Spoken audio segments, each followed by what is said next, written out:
Vale. Em, Como os ha comentado Mario, a pesar de que mi ámbito actual de trabajo es el Observatorio de Salud Pública, venimos desarrollando desde hace tiempo, desde el 2011, distintas líneas de investigación en el Museo Vasco de Historia de la Medicina, en concreto en el ámbito de la historia de las epidemias. Ello permite tener una visión de conjunto sobre este conjunto de fenómenos, utilidad para contextualizar y entender algunos de los aspectos que estamos viviendo en la pandemia actual. En sí, mi línea de investigación ha sido la historia del tifus, y el periodo en el que más he trabajado es desde finales del XVIII a inicios del siglo XIX, pero desde el 2018, con un grupo de residentes y algunos ya adjuntos, pues hemos empezado una línea de investigación interesante con Alejandro, Elena, Cristina, Alfonso, Daniel, pero también con Mario y otros tantos. Y uno de los trabajos que hemos realizado es las gripes, un ámbito que en nuestro museo se había investigado mucho, en concreto la gripe del 18, pero que nosotros hemos intentado ampliar un poco el foco, estudiando primero la gripe rusa en 1889 y posteriormente a epidemias que no se habían trabajado, como la de 1848 con Alejandro Portillo. A modo de introducción, podemos decir que si la peste domina desde la caída del Imperio Romano hasta la peste de Marsella hacia 1720, el tifus, desde las contiendas de la Europa renacentista, aunque desde antes, y hasta las guerras de inicios del siglo XX, las infecciones respiratorias han ido haciéndose su hueco desde el primer tercio del siglo XIX hasta la actualidad. Controladas las epizootias, que son causadas por roedores, en el caso de la peste, y desaparecidos los grandes conflictos bélicos del territorio europeo, así como eliminados los factores de riesgo que favorecen la transmisión de las enfermedades fecohídricas, y con las campañas de control de vectores contra los mosquitos que podían transmitir infecciones virales de persona a persona, virus influenza, sea en forma de epidemia estacional o sea en forma pandémica, o el virus respiratorio sincitial y más recientemente el SARS-CoV-1, el MERS y el SARS-CoV-2 han encontrado su pequeño nicho ecológico. Esto es una simplificación, evidentemente. De hecho, tenemos grandes dudas sobre la identificación a lo largo de la historia. Os he puesto un listado de ellas, las más conocidas probablemente, pero podemos ver cómo las grandes epidemias de ámbito interregional, como son la Justiniana y la Antonina, están vinculadas a enfermedades zoonóticas, que sigue ese segundo ciclo con la peste negra y que encuentra su continuación en el actual y último ciclo de la peste de la peste, localizado ya principalmente entre China e India y, actualmente en mayor medida en Madagascar. Con el tifus, más que ciclos, hemos vivido conflictos donde el fenómeno epidémico se ha manifestado, y lo hace en casi todos los conflictos epidémicos. En el cólera, en cambio, sí que tenemos esta larga retahíla de olas pandémicas que se han ido sucediendo.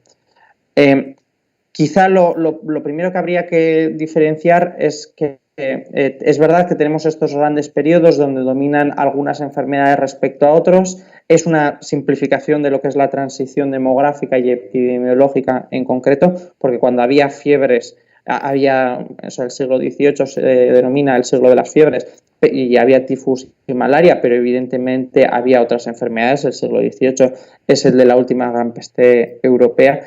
Y también cuando tenemos las grandes epidemias por enfermedades fecohídricas, conviven otras enfermedades, pero bueno, es una forma de explicar estos grandes periodos. Y detrás del peso que adquieren cada una de estas enfermedades hay factores sociales, demográficos y económicos, que es lo que intentaremos un poco contextualizar para entender la relevancia de los factores no epidemiológicos a la hora de entender el impacto de una pandemia y su devenir. Un ciclo pandémico tiene dos acepciones principales. Una es la de la propia Organización Mundial de la Salud en los planes de preparación y respuesta. Y ahí engloba las distintas fases desde el periodo interpandémico, el periodo de alerta, el periodo pandémico en sí y el periodo de transición y vuelta a empezar. Es una forma de organizar la preparación y respuesta. No es, aunque se atiene a definiciones y etapas epidemiológicas, sobre todo a raíz de la pandemia del 2009, pero es más una definición de carácter administrativo. En cambio, en la epidemiología histórica se suele referir a ola pandémica como la transmisión de una enfermedad en un periodo determinado en múltiples localizaciones. Veremos que también con esta parte de múltiples localizaciones, con la magnitud epidémica, tenemos también nuestras discrepancias, pero por ejemplo en la peste el ciclo pandémico en principio es el primero del año 530 al 590, el segundo, el de la muerte negra, de 1330 a 1380, y bueno, este último ciclo que tiene, que es desde finales del siglo XIX, de 1800 a 1950 más o menos. Y en el cólera, pues del 1830 al 37 el primero, 1840 otro y 1889. A veces, dentro de un ciclo pandémico tenemos olas. Y esto no siempre utilizamos los términos bien, también tenemos aquí un tema de traducciones que lo complica un poquito más, pero bueno, se supone que un ciclo pandémico puede tener distintas olas y a nivel epidemiológico histórico resulta complicado a veces distinguir si estamos hablando de un ciclo o de una ola. ¿Por qué? Porque los ciclos pandémicos se inician normalmente por enfermedades nuevas o por enfermedades que en ese momento se identifican como nuevas. Casualmente, el ciclo pandémico de la gripe se caracteriza por el shifting, bueno, por la deriva antigénica y por lo tanto por la aparición de serotipos nuevos de la gripe. Por lo tanto, en periodos muy cortos nos pueden coincidir crisis de mortalidad que pudieran haber sido causados por virus distinto, pero que lo desconoceremos. Esto en concreto entre 1830 y 1848, donde coinciden una serie de pandemias que en principio son de origen distinto por la ubicación en la que parecen empezar, pero que están muy cercanas en el tiempo y que parecen haber tenido comportamientos proporcionales y simétricos, podría llevarnos a dudar si se trata realmente de un ciclo pandémico por un nuevo virus o de una ola pandémica dentro del mismo ciclo. En el resto de enfermedades esto no ocurre tanto. Sí que en el caso del SARS-CoV-1 el ciclo pandémico se inicia en el momento en el cual se detecta y hasta que se llegue a un periodo interpandémico donde no haya detección de casos alcanzaría todo ese margen de la cronología. La magnitud epidémica normalmente se concentra en un periodo de tiempo. 50 años, pero es un periodo largo para concentrar toda esta magnitud, pero en enfermedades como la peste, dada la forma de transmisión, pues no es raro, dado que a través del transporte terrestre precisa de largo tiempo para alcanzar de una urbe a otra, a diferencia de las infecciones respiratorias, y que puede alcanzar en etapas distintas a zonas geográficamente cercanas por las vías de comunicación, porque a veces la transmisión, o principalmente la transmisión, era marítima y por vía terrestre no ocurría tanto. Por lo tanto, aunque se concentra en un periodo, no suele sostenerse luego mucho en el tiempo en el mismo sitio. Si esto ocurriera, si un ciclo pandémico se mantuviera en un lugar durante mucho tiempo, se puede convertir en una endemia, una enfermedad propia de dicho lugar, y creedme que 50 años son muchos para que esto sea así. En la gripe veremos el otro fenómeno que también podemos tener, que se convierta en endémico, pero el que ocurre con las infecciones respiratorias agudas es que se estacionaliza como epidemia. Es decir, deja de ser, aunque en su amplitud seguirá manifestándose en todos los continentes, pero desplaza al virus previo, ocupa su nicho ecológico y el exceso de mortalidad asociado a dicha enfermedad disminuye, tanto porque los factores que lo facilitaron disminuyen como porque haya mutaciones en el virus. Característica especial del virus de la gripe, cuya inocuidad suele estar relacionado con convertirse en estacional y por mutaciones por la deriva antigénica que tiene per se. Y nos queda el tema de la definición de la pandemia, polémica también donde las haya. Disponemos de la definición de la OMS, que conoceréis la polémica del 2009 a raíz de la gripe de dicho año, donde a nivel operativo se definió como la aparición de una nueva enfermedad con extensión global. No se hacía referencia a la coletilla tradicional de afectando a un gran número de personas y realmente tenía un fin operativo porque tenía distintos niveles. El objetivo era categorizar en qué fase de una nueva strain, de una nueva cepa del virus, por virus influenza, nos encontrábamos.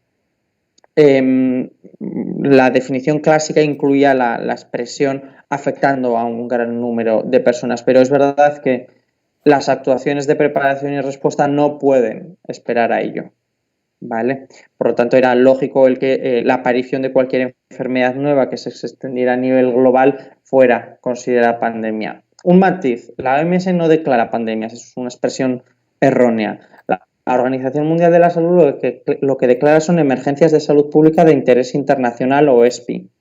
Estos son eventos extraordinarios que constituyen un riesgo para la salud pública de otros estados a causa de la propagación internacional de una enfermedad y que podría exigir una respuesta coordinada.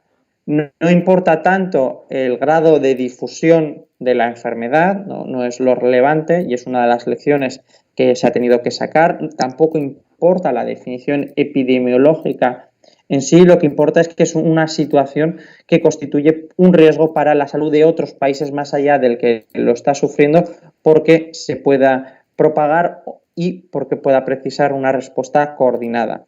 Suele tener 3 criterios: el que sea inusual, grave o inesperada, el que tenga implicaciones que van más allá de las fronteras del país afectado y que precise de una respuesta coordinada inmediata. Es la declaración de una emergencia de salud pública internacional por parte del director de la OMS. He escuchado el comité de evaluación que existe al respecto.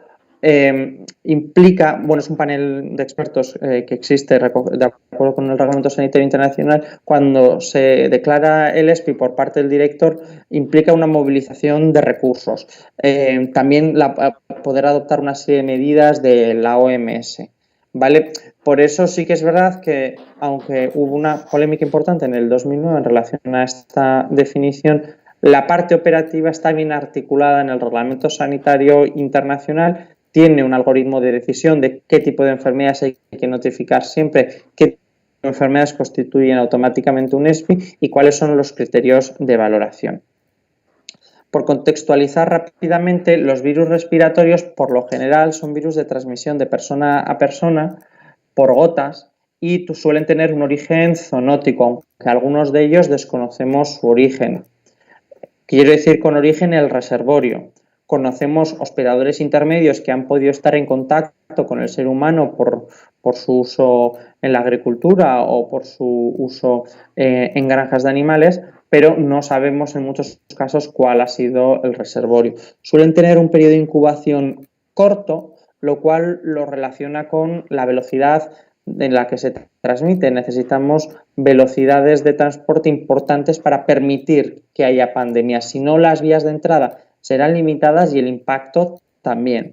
Además, suelen tener un periodo de incubación corto, lo cual impide la toma de medidas antes del inicio de síntomas.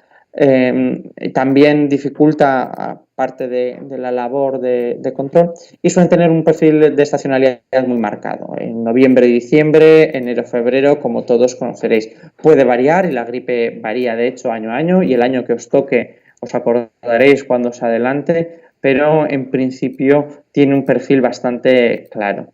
Las excepciones suelen ser cuando la pandemia entra al inicio. A esto le llamamos el fenómeno del pie cambiado y es bastante habitual en todo tipo de pandemias. La inmunidad no suele ser duradera y no suele ser eficaz, pero esto tiene miles de matices. No lo suele ser tanto porque el virus de la gripe en concreto muta, no es que no sea eficaz, o sea, no es que no sea duradera, tiene una deriva antigénica que favorece su mutación.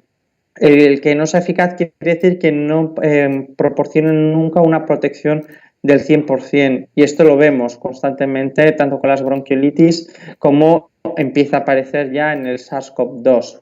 En el SARS-CoV-1 no se pudo observar, pero sí que se pudo registrar la pérdida de anticuerpos neutralizantes. Son distintos fenómenos biológicos los que están detrás de que no se alcance una inmunidad duradera normalmente y que no sea de una protección del 100%, pero es un factor que se mantiene en casi todos los virus respiratorios agudos.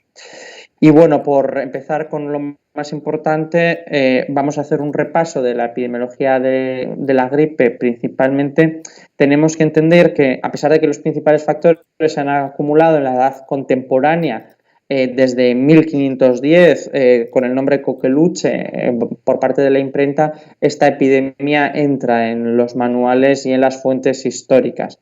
Ahí veis una retahíla de epidemias de gripe que ha habido en época previa a la edad contemporánea, es decir, 1789. En concreto, en la imagen, si mal no recuerdo, lo que se está observando es la epidemia de 1780. En la de 1510 es bastante conocida porque es la primera que tiene una afectación de todo el mundo conocido, que se suele decir, porque tanto a través de las vías de comercio como de los distintos conflictos bélicos se movió por toda Europa, Asia y parte de África, pero es en 1557 bajo ya el nombre de catarro, aunque también se usó el de coqueluche, que alcanza la primera ocasión en la que alcanza una magnitud pandémica. Esto tiene sus matices, pero llega a las Américas a través del comercio de la monarquía hispánica y del reino portugués, y desde entonces se van encadenando una serie de epidemias que a veces alcanzan esta magnitud pandémica y que se cree, porque no se dispone de registros paleopatológicos que nos puedan apoyar, a diferencia de otras enfermedades, que dichos fenómenos que se registran de incremento de la mortalidad asociado a lo que parecen infecciones respiratorias agudas se debe a la entrada de algún serotipo nuevo de gripe. En el siglo XIX tenemos una concatenación de 4 grandes epidemias, de las cuales al menos 2, 3 se han considerado que tienen carácter pandémico, tienen más o menos un patrón similar, con excepción de la de 1836 y la de 1847-48, bueno, también tiene sus particularidades. Normalmente el eje era este-oeste con entrada a través de Rusia.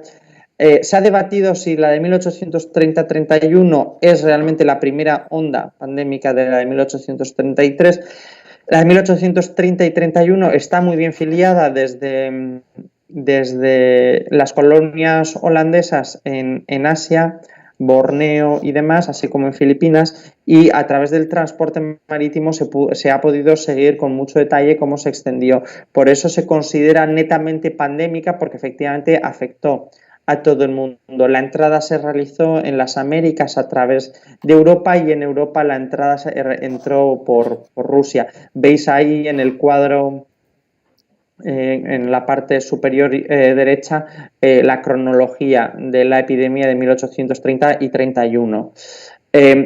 La segunda tuvo una mayor morbilidad y mortalidad, lo cual podría abonar la tesis de que podría ser la segunda ola, pero otros autores dicen lo contrario, que habiendo pasado una primera ola deberían de haber quedado mejor protegidos los que sufrieron la enfermedad en 1830-31. Los datos que disponemos de mortalidad no son fiables, sí algo los de morbilidad, aunque son siempre muy estimatorios y suelen ser por ciudades, de estados, capitales o ciudades-estado. En 1836 el cambio un poco el eje, es más un eje norte-sur. La morbilidad sí que fue más elevada en muchos países, en concreto Génova y en Copenhague se registran morbilidades muy elevadas y, de acuerdo con los médicos londinenses, se estimó una letalidad, que ya veremos que es un parámetro siempre complicado, del 2 al 2,5%. Ello abonaría la tesis de que no estarían necesariamente relacionadas.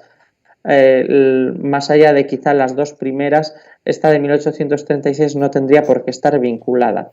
Y finalmente la de 1847-48, que estamos investigando y presentaremos, lo que comentaba antes, en la mesa de la Sociedad Española de Epidemiología, una comunicación al respecto, donde se estudia en el País Vasco el posible exceso de mortalidad vinculable a este fenómeno. Tuvo morbilidades muy elevadas. En Londres un 25%, en Ginebra 1 de cada 3 y en París entre 1 de cada 4 y 1 de cada 2.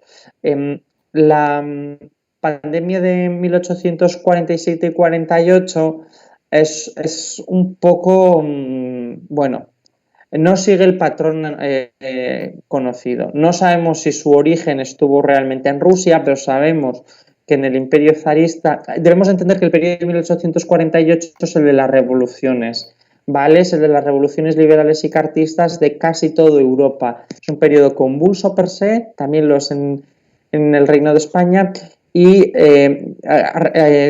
antecede bueno, ya hubo una epidemia de cólera y antecede a otra epidemia de cólera de 1848. De hecho, ello generó en la literatura científica la primera hipótesis sobre que unas enfermedades pueden anteceder a las otras. Esto que hoy en día sí hemos podido constatar con el virus respiratorio sincicial y la gripe, pero bueno, estas tesis se empiezan a trabajar por primera vez con estas enfermedades. No tenemos del todo claro su origen, se duda si entre el Imperio ruso o el Imperio otomano. Sí que es verdad que en las ciudades rusas se registró la presencia de la enfermedad y sí que es verdad que en el Imperio otomano se registra hacia noviembre de 1847 la enfermedad, y esto podría explicar quizá la entrada a través del Mediterráneo. Este patrón tan atípico, que hacía mucho que no se veía, casi desde 1720, hace que esta pandemia tenga cierto interés en comparación con otras.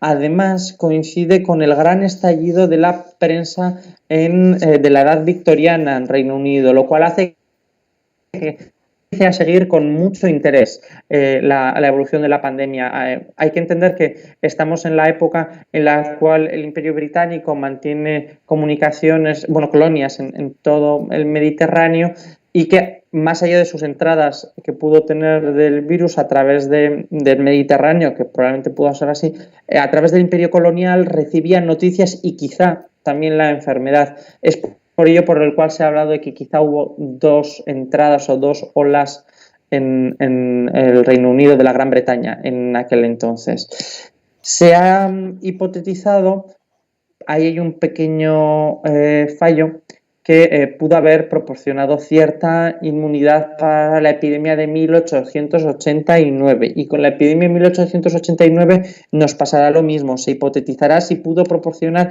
y esto sí que parece más plausible porque sí que se han podido hacer determinaciones serológicas de supervivientes de la gripe rusa de 1889, y sí que se ha podido observar que los menores de 30 años que sufrieron la pandemia de 1918 tuvieron una letalidad mayor si tenían menos de 30 años, dado que no se habían expuesto a la gripe rusa de 1889. En el caso de 1847 respecto a 1889 es más una hipótesis que se maneja, pero podría explicar algunas cosas.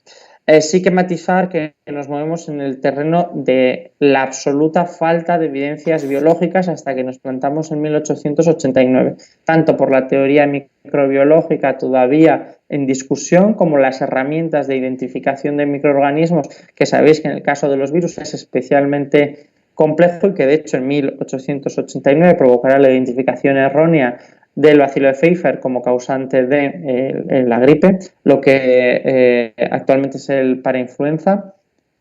Y por lo tanto, las fuentes de las que disponemos son principalmente médicas, pero la epidemia de 1848 sí que desencadenó un fenómeno interesante, que es el análisis del exceso de mortalidad como forma de vigilar las pandemias de gripe, en concreto por VAR, y es el primer sistema de vigilancia estructurado en base a un registro que también era constante y por lo tanto con una serie estable, y permitía saber si la epidemia, que si son estacionales, estaba causando un mayor fallecimiento. Os sonará la historia, me imagino, por Momo y por todo lo que hemos vivido durante estos meses. En relación a 89, han salido algunos trabajos que señalan una en 1872, pero bueno, la de 1848, que es verdad que es principalmente europea y del cercano oriente, así como de parte de África, es decir, interregional más que pandémica, pero bueno, la de 1889 sí que es de forma neta, clara, pandémica. Alcanza todo el globo, tendrá distintas olas dependiendo del lugar, probablemente al menos 3 en la mayor parte de ellas, y si observáramos el diciembre y noviembre de 1892 y el enero de 1893 se observa un exceso de mortalidad en las localidades que hemos estudiado en el País Vasco, por lo tanto no podemos descartar que tuviera recrudescencias posteriores. Esto es habitual, dado que las pandemias no tienden a generar inmunidad de grupo y menos por infecciones respiratorias agudas. Su identificación, como os decía, en este caso, bueno, sabemos que probablemente fue H2. Hasta ahí se ha podido llegar. No se dispone de mucha más información, pero probablemente fue, probablemente fue un H2, mientras que la gripe en 1918 fue un H1N1 que desplazó al virus previo durante una larga temporada. Su entrada se produce probablemente a través del Asia Central, Uzbekistán y el Imperio zarista. Sigue el eje que hemos comentado previamente. El transporte a través de las vías ferroviarias aceleró mucho y alcanzó en muy poco tiempo al resto de Europa. Al mismo tiempo, para diciembre de 1889 alcanza las Américas, y para marzo de 1890 había alcanzado Australia. Vemos como la influenza no se comportaba antes como ahora, donde suele ser en Australia donde se detecta por primera vez. Las 2-3 oleadas las tenemos más o menos claras. Como veis, lo que tenéis abajo es el caso de Londres. Es verdad que no coincide el periodo esperable del exceso de mortalidad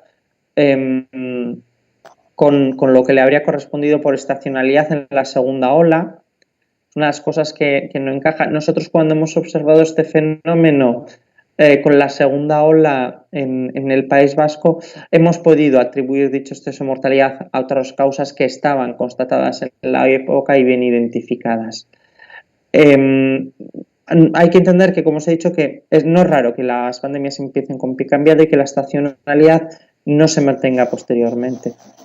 Sienta las bases de la epidemiología moderna. Si ya el Reino Unido y la Gran Bretaña había iniciado el estudio del exceso de mortalidad como forma de saber el impacto de una pandemia, aquí esto se hace, no voy a decir a tiempo real porque no es exactamente así, pero bueno, pero sí. Es decir, en la prensa se recogían extractos de los registros civiles, incluso se ponían en algunos casos los nombres y apellidos y edades de los fallecidos. En el caso de la Gaceta de Madrid, en lo relativo a la Vía y Corte, aparecen mencionados, y ello nos ha permitido comprobar que en Madrid, por ejemplo, fue probablemente una única segunda y gran ola lo que se registró. A este respecto, recomiendo el trabajo que el año pasado realizamos con Dani en relación a la epidemia de 1889. La serie histórica no nos ha permitido profundizar en algunos aspectos, pero yo creo que es especialmente relevante.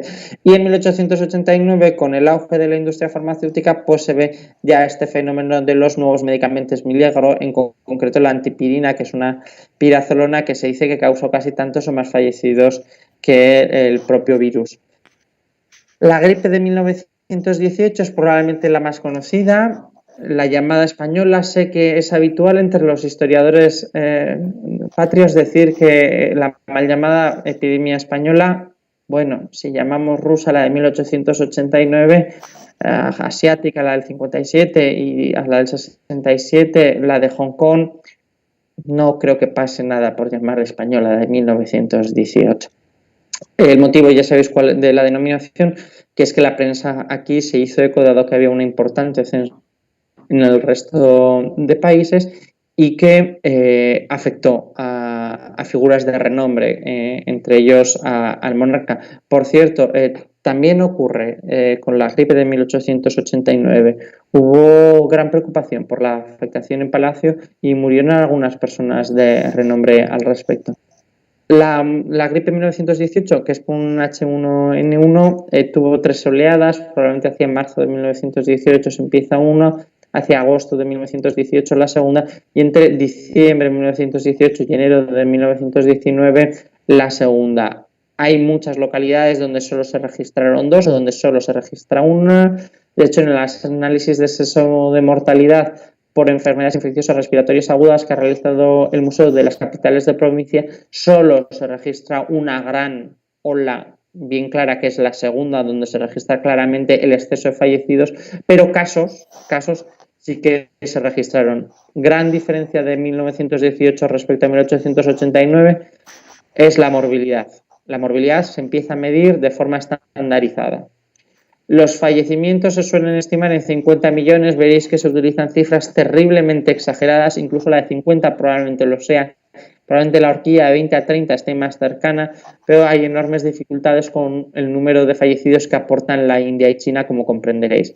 Los factores que lo favorecieron, entre ellos el gran conflicto bélico, la gran guerra que estaba en curso y que implicó la movilización de enormes contingentes de los imperios coloniales y, de hecho, a este respecto, 2 menciones.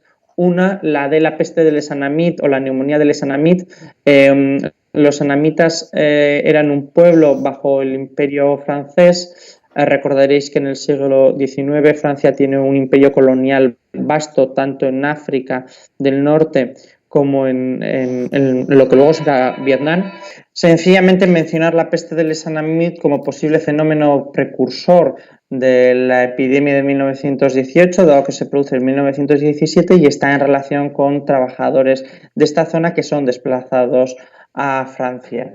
También el desplazamiento de grandes contingentes de trabajadores y de fuerzas pudo haber contribuido a ello. La explicación de Camp-Fuston que se ha utilizado para explicar el origen de la enfermedad es considerablemente simplista, pero sirve para ejemplificar la posible entrada a través de Estados Unidos. Hay que entender que coincide en parte la entrada en la guerra de los Estados Unidos con esto, aunque había fenómenos preepidémicos. Unas pinceladas sobre la gripe de Hong Kong y la gripe asiática. La primera de ellas, la asiática, tuvo en principio 2 oleadas con mortalidad respiratoria registrable, aunque sí que se habla de un pequeño exceso de mortalidad en una segunda ola intermedia, fue un H2N2. La letalidad fue ostensiblemente menor y afectó sorprendentemente al grupo etario de los niños. En cambio, la de 1968 y 1969, estas dos estuvieron acompañadas de una intensa repercusión mediática y un seguimiento por parte de los periódicos. Esta fue también probablemente surgida en el sur de China, fue un H3N2. Recordaréis que Hong Kong en estos momentos todavía es parte del Imperio Británico, uno de los motivos por los cuales también tuvo mucha repercusión y en este caso no distinguió por grupos etarios. En la gripe asiática en 1957, uno de los grandes debates que irrumpió con fuerza y que se mantendrá hasta la actualidad fue el de los cierres de colegios. Si tanto en 1889 y en 1918 esto se hizo con el objetivo de intentar evitar algo, ya en 1957 se había introducido en el debate la probabilidad de que el cierre de los colegios pudiera favorecer la diseminación de la enfermedad, motivo por el cual hubo en Francia en concreto un gran debate al respecto. Esto se irá reproduciendo en el resto de pandemias. En relación a la gripe del 2009, os la cuento en alguna pincelada, pero quería introducir el SARS del 2003-2004 por un motivo muy concreto. La epidemia del SARS-CoV-1, llamado ahora así, es la primera vez, aunque es verdad que tenemos la bronquiolitis causada por el virus respiratorio sincitial, pero que en principio es estacional y que no tiene magnitud, bueno, sí en su extensión interregional sí tiene magnitud pandémica, alcanza a todo el mundo, pero no ha tenido estas características de que sea una enfermedad nueva. Lleva con nosotros muchos años y uno de los grandes problemas probablemente sea fijar desde cuánto lleva con nosotros, y no ha sufrido grandes cambios en su ni estacionalidad ni gravedad. Pero bueno, el SARS es la primera pandemia por una infección respiratoria aguda que inaugura el siglo XXI y una nueva forma distinta, y nos debía haber dado muchas pistas de muchos aspectos que estaban pendientes. Es causado por un coronavirus que sabíamos que en animales podían causar infecciones respiratorias, pero que en seres humanos, más allá de los catarros habituales, no lo habíamos contemplado. Tiene un crecimiento explosivo en una segunda ola que ocurre fuera del país donde se origina. Es reportado tarde. Se toman medidas de cierre de fronteras masivas que conducen a un caos aéreo y a una competición de los distintos países por salir de dicha lista negra, dado que el Reglamento Sanitario Internacional de la Organización Mundial de la Salud no disponía de herramientas para regular esto, porque venía de los tiempos de las regulaciones sanitarias del cólera y la fiebre amarilla.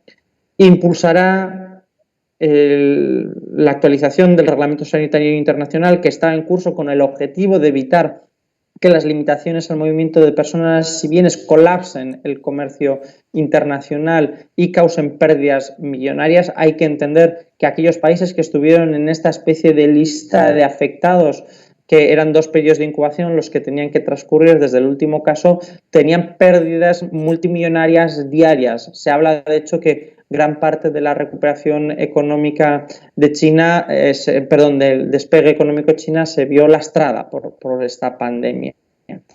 Es la primera vez donde se ve en vivo y en directo la expansión a través de los vuelos internacionales, y a este respecto tenemos que recordar siempre la figura del epidemiólogo italiano que, habiendo ido a estudiar los casos en directo a China, a Tailandia y yendo a un congreso internacional organizado por la OMS, empezó a desarrollar síntomas y terminó falleciendo.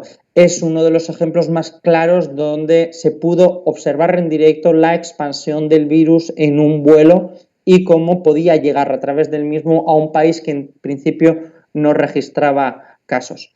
Eso implicó que muchos aspectos de las limitaciones de los aspectos sanitarios de los vuelos, que habían estado centrados en aspectos vectoriales, tuvieran que ampliarse en esta nueva regulación, el Reglamento Sanitario Internacional, a otras posibles enfermedades. En este caso, sin vacuna, que es la gran característica del SARS-1. Y se suele decir que como vino se fue, pero es bastante cruel decir esto, primero pues porque costó la vida de muchas personas y epidemiólogos muy ilustres como Urbani, pero luego porque se hizo un trabajo muy importante de estudio de casos e identificación de contactos. Es probablemente la primera vez en la cual se utiliza esta herramienta con una infección respiratoria aguda. Con la tuberculosis se hace, pero con la gripe no utilizábamos esta herramienta, y dada su efectividad, probablemente debido a que no había transmisibilidad, aunque no lo tenemos claro, en el periodo presintomático, parece ser que esas son las reglas del juego que nos han cambiado en relación a la pandemia actual, pudimos controlarla, se pudo llegar a la eliminación y dado que no se registran casos en ninguna parte del mundo, pareciera la erradicación. No pocos autores postulan de que realmente esto era un fenómeno de iceberg y que realmente solo se detectaron los casos graves, es decir, la punta del mismo, y que bajo el fondo se encontraba probablemente bastante hielo y muchos casos asintomáticos. Pero en principio tuvo 2 oleadas, la primera limitada a China, la segunda sí que llegó a Canadá y a los países europeos a través de los vuelos internacionales, y tal y como vino, se fue. Tendrá un pequeño revival con el MERS-CoV, que sigue en curso, pero que mantiene un ciclo zoonótico bastante claro, sin que la transmisión persona a persona se sostenga en el tiempo. Sí puede ocurrir en el ámbito familiar, parece ser especialmente, y ha causado muchísimos fallecidos y tiene una letalidad muy elevada, pero no parece sostenerse dicha transmisión, especialmente fuera del ámbito sanitario, que es donde hubo los grandes brotes, como ocurrió con el SARS-1 en Corea del Sur, que le cayeron las dos, el MERS y el SARS, con fenómenos de superdiseminación. Fuera de estos ámbitos hiperdiseminadores, la transmisión no se sostuvo. Otra variable que también con las nuevas variantes de gripe siempre se tiene el foco. No importa que haya múltiples tipos nuevos que surjan todos los años, tampoco que lleguen a infectar a algunas personas, sino que dicha infección se sostenga en una transmisión intradomiciliaria y posteriormente termina el riesgo de pandemia. Para finalizar, contextualizar la gripe pandémica del 2009, que como bien recordaréis se inició en México y Estados Unidos. No tenemos cifras exactas del número de casos reales, porque al igual que ocurrió con el SARS, el número de PCRs que se podían realizar pues estaba muy limitado. Se han confirmado unos 600.000 casos, se sospecha entre 750 y 1.500 millones de casos, es decir, dado que desplazó durante ese periodo a la gripe, se le atribuyeron todos estos casos, y los fallecidos directos con PCR positiva son unos 18.000. Sí que es verdad que tuvo un comportamiento en grupos etarios distintos, es verdad que afecta un poco más a jóvenes, es verdad que hubo un poco más de complicaciones, es verdad que hubo un exceso de fallecidos mayor que otros años, y tuvo además una entrada a pie cambiado, y aquí lo veis.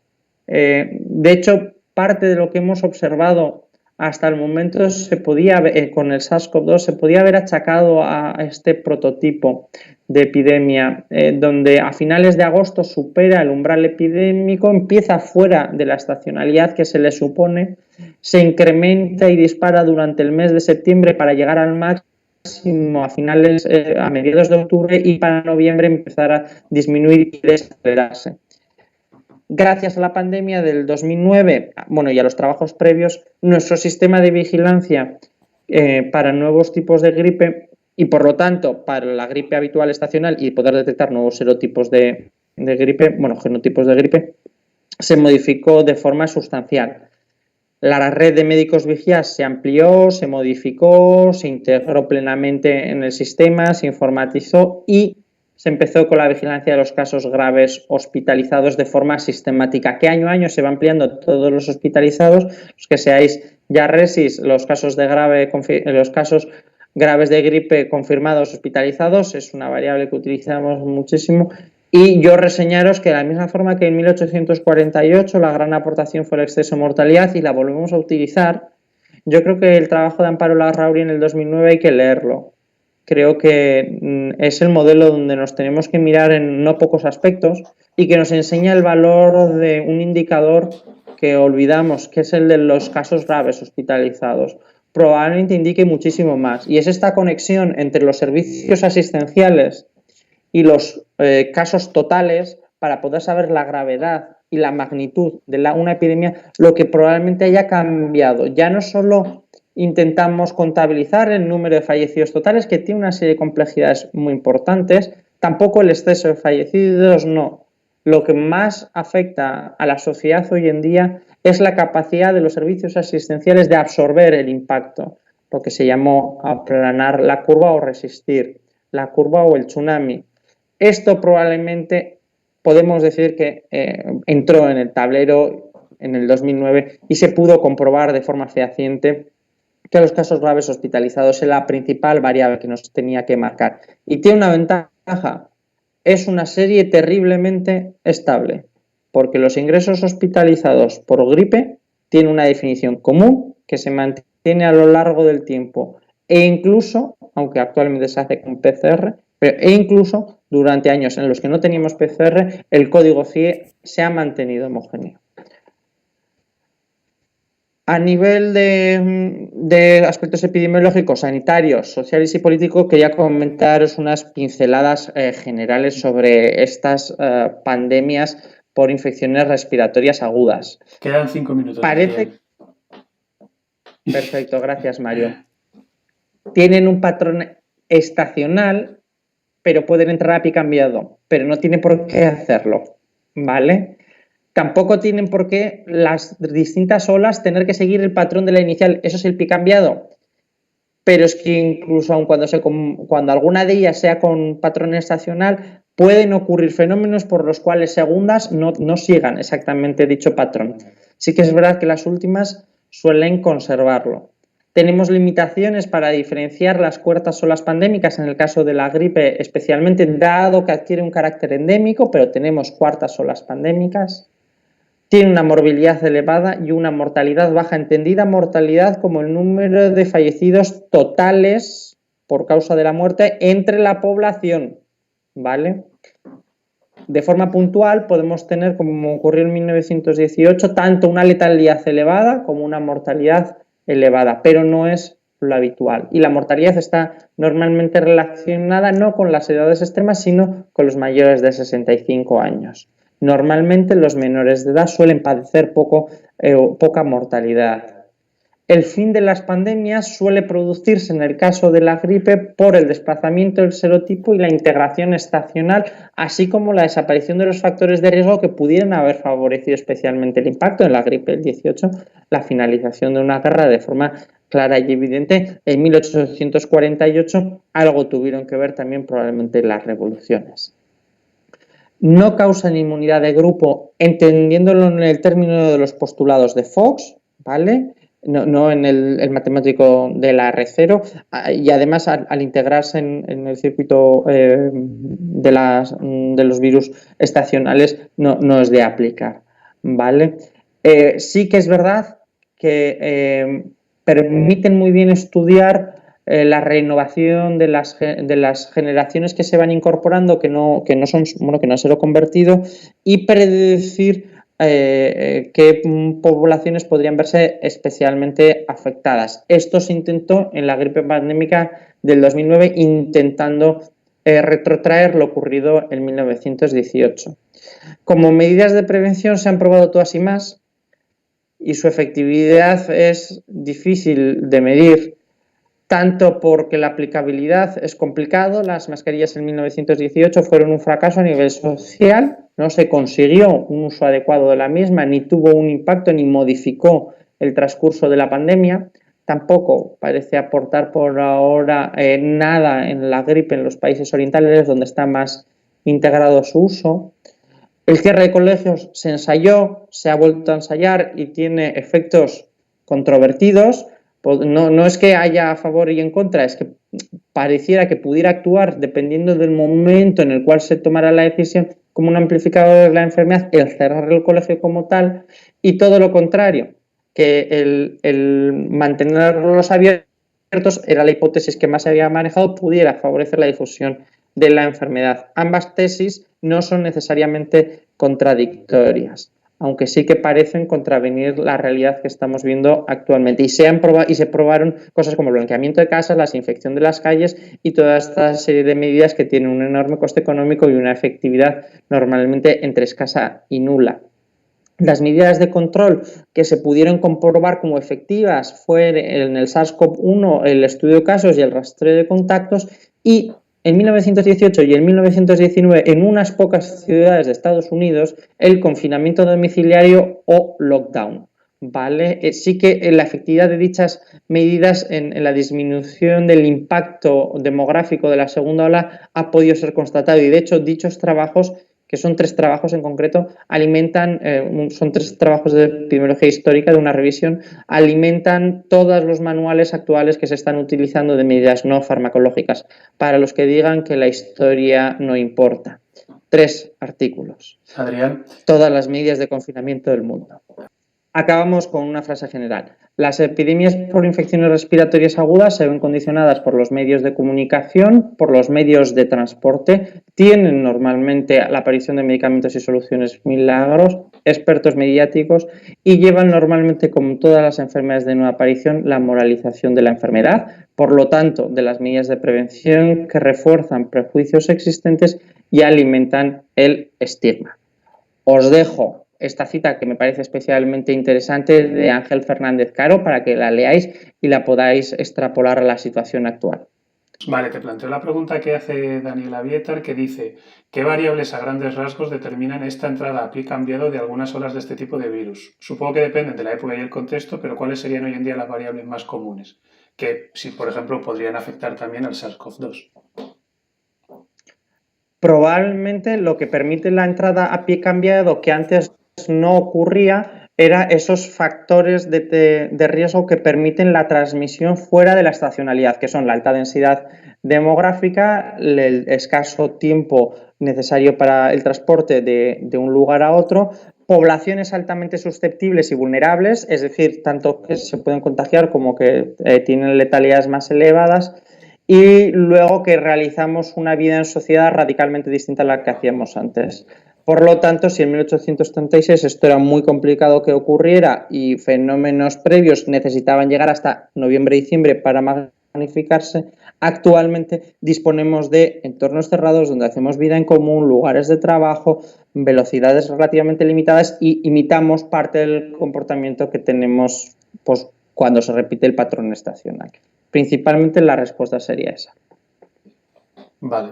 Vale, pues muchísimas gracias, Adrián, por la presentación, por el favor de dar esta charla y nada, vamos a concluir, así que te despido y te dejo tranquilo el resto de la tarde. Muchas gracias. Perfecto. Un placer. Un saludo, Adiós. chao.